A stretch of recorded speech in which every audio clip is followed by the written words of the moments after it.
Duvvada family వ్యవహారం daily serial లా మారింది. శ్రీకాకుళం జిల్లా టెక్కలిలో ఎమ్మెల్సీ దువ్వాడ శ్రీనివాస్ భార్య బాణి నిరసన 12వ రోజుకు కొనసాగుతోంది.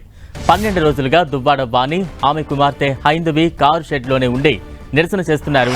తనకు ఎలాంటి ఆస్తి వద్దంటున్న బాణి దువ్వాడ శ్రీనితో కలిసి ఉండేందుకు తాను తన పిల్లలు సిద్ధమని చెబుతోంది. మాధురి నుంచి దువ్వాడ శ్రీనుకి తమకు ప్రాణహాని ఉందని వాణి ఆరోపిస్తున్నారు. ఈ విషయంపై పోలీసులకు ఫిర్యాదు చేసి తన భర్తకు తనకు రక్షణ కల్పించాలని వాణి కోరుతున్నారు.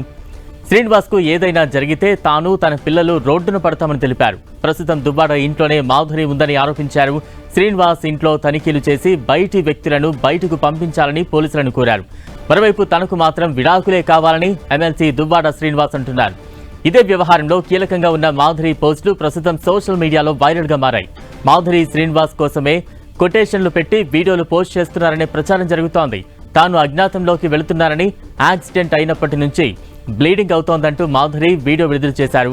10 రోజుల తర్వాత అందుబాటులోకి వస్తారంటూ తెలిపారు.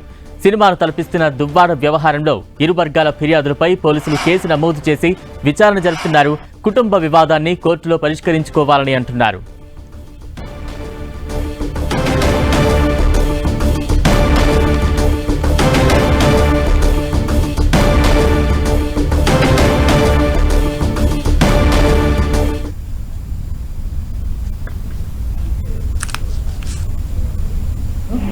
మాట్లాడలేకపోతున్నాను. సో కొద్ది రోజుల్లో సోషల్ మీడియాకి దూరంగా ఉందాం అనుకుంటున్నాను. మళ్ళీ 10 డేస్ తర్వాత లైవ్కి వస్తాను, మీ అందరితో మాట్లాడతాను.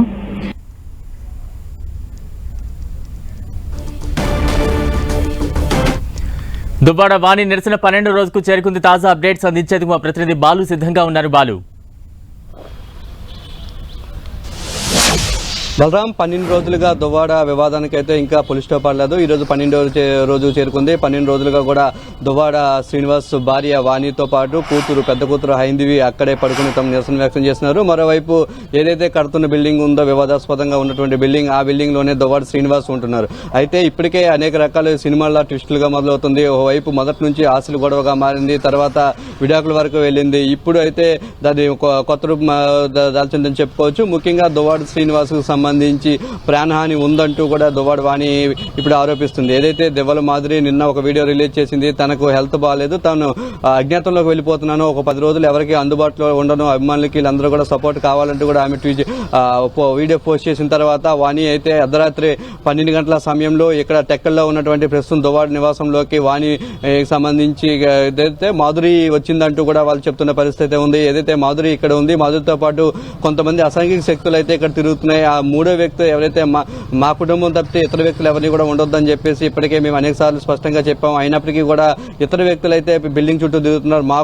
మాకు ప్రాణహాని ఉంది, దీంతో పాటు దువ్వాడ శ్రీనివాస్ కూడా ప్రాణహాని ఉందని చెప్తున్నారు. ఏదైతే తనకి ఇప్పటి వరకు ఏదైతే తన వివాదంలో అయితే తను ఎప్పుడు ఆస్తులు అడగలేదని అని చెప్తున్నారు. తనకు ఆస్తులు వద్దంటూ కూడా రాసి ఇవ్వమంటే వీళ్ళనామా అవసరమైతే రాసిస్తానని చెప్తున్నారు. అయితే ఈ ఓవరాల్ ఇష్యూలో అయితే మాధురి ఎప్పటికప్పుడు ట్వీట్లు కొంత కలకలం రేపుతున్నాయి. ఇప్పటికే ఇన్స్టాగ్రామ్ కు సంబంధించి కొన్ని వీడియోస్ అయితే ఆమె రిలీజ్ చేస్తూ వస్తుంది. దువ్వాడ శ్రీనివాస్ దగ్గర అయ్యేందుకు ప్రయత్నిస్తున్నానంటూ కూడా ఆమె చేస్తుంది. ఆయన విడిచి ఉండలేనంటూ కూడా ఆమె కొన్ని ఇన్స్టాగ్రామ్ వేదికగా అయితే కొన్ని వీడియోస్ చేస్తుండడం అయితే కొంత సంచలనం రేకిస్తున్న నేపథ్యంలో నిన్న సాయంత్రం తాను అజ్ఞాతంలోకి వెళ్ళిపోతున్నాను అని చెప్పేసి ఆమె చెప్పింది. ఈ నేపథ్యంలో ఇక్కడ టెక్కల్లోనే నివాసంలోనే ఆమె ఉందంటూ కూడా వాణి కామెంట్ చేస్తుంది. ఇప్పటికే కేసులు, ఇరు వర్గాల కేసులకు సంబంధించి అటు పోలీసులు అయితే ఇద్దరికి నోటీసులు ఇష్యూ చేశారు. స్టేషన్ బయలు ఇస్తాం, ఆ తర్వాత మీరు నోటీసుకు సంబంధించి కోర్టులో తెలుసుకోండి మీ కుటుంబ వివాదాన్ని అంటూ అటు పోలీసులు చెప్తున్న నేపథ్యం. మరోవైపు వాణి అయితే ఇప్పటి వరకు నోటీసులు తీసుకోనని చెప్తుంది. ఏదైతే దువ్వాడ శ్రీనివాస్ సంబంధించి తాను కూడా ఫిర్యాదు చేశాను 498 కి సంబంధించి, కాబట్టి ఆ కేసులో ఆయన నోటీసులు తీసుకుంటానంటూ ఆమె చెప్తున్న పరిస్థితి. అయితే దువ్వాడ శ్రీనివాస్ ఎమ్మెల్సీగా ఉండడం, దానికి కొంచెం టెక్నికాలిటీకి సంబంధించిన ఇష్యూస్ ఉండడంతో లీగల్ గా ఒపీనియన్ తీసుకునే పనిలో ఉన్నారు పోలీసులు. మరోవైపు దువ్వాడ వాణి మాత్రం ఇప్పటికే ఎస్పీకి ఫిర్యాదు చేసింది. తాను తన పిల్లలు తప్పితే ఇతర వ్యక్తులు ఉన్నారు, వీళ్ళందరినీ కూడా క్లియర్ చేయాలంటూ కూడా ఆమె చెప్పిన పరిస్థితి ప్రస్తుతం కనిపిస్తా ఉంది. బలరాం, అంటే దువ్వాడ వాణి ఆరోపణలు మనం చూస్తూ ఉన్న మాధురి విషయానికి సంబంధించి మాధురి ఇక్కడే ఉంది అంటూ కూడా దువ్వాడ వాణి ఆరోపిస్తూ ఉన్నారు. అసలు మాధురి ఎక్కడున్నారు? దీనికి సంబంధించి ఏమైనా అఫీషియల్ గా అప్డేట్స్ ఉన్నాయా?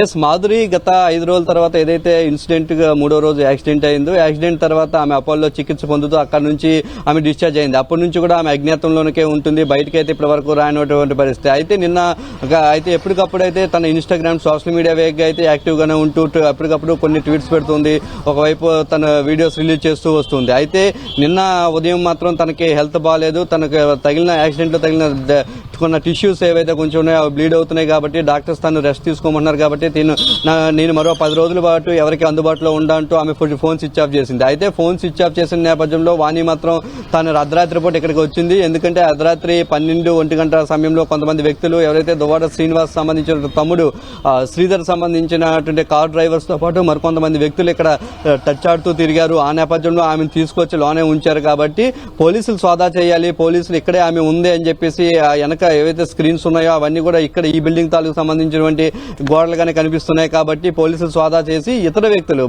తమ కుటుంబ సభ్యులు కాకుండా ఇతర వ్యక్తులు ఎవరైనా ఉన్నా సరే బయటికి పంపించాలని చెప్పేసి ఇప్పటికే ఎస్పీకి కూడా ఆమె తెలియజేసిన పరిస్థితి అయితే ఉంది. అయితే మాధురి మాత్రం ప్రస్తుతానికైతే అజ్ఞాతంలోనే ఉంది. ఎక్కడ ఉందనే విషయం అయితే బయటికి అటు కుటుంబ సభ్యులకు కానీ ఇటు దువ్వాడ శ్రీనివాస్ సంబంధించి ఎవరు కూడా స్పష్టం చేయలేని పరిస్థితి అయితే కనిపిస్తా ఉంది.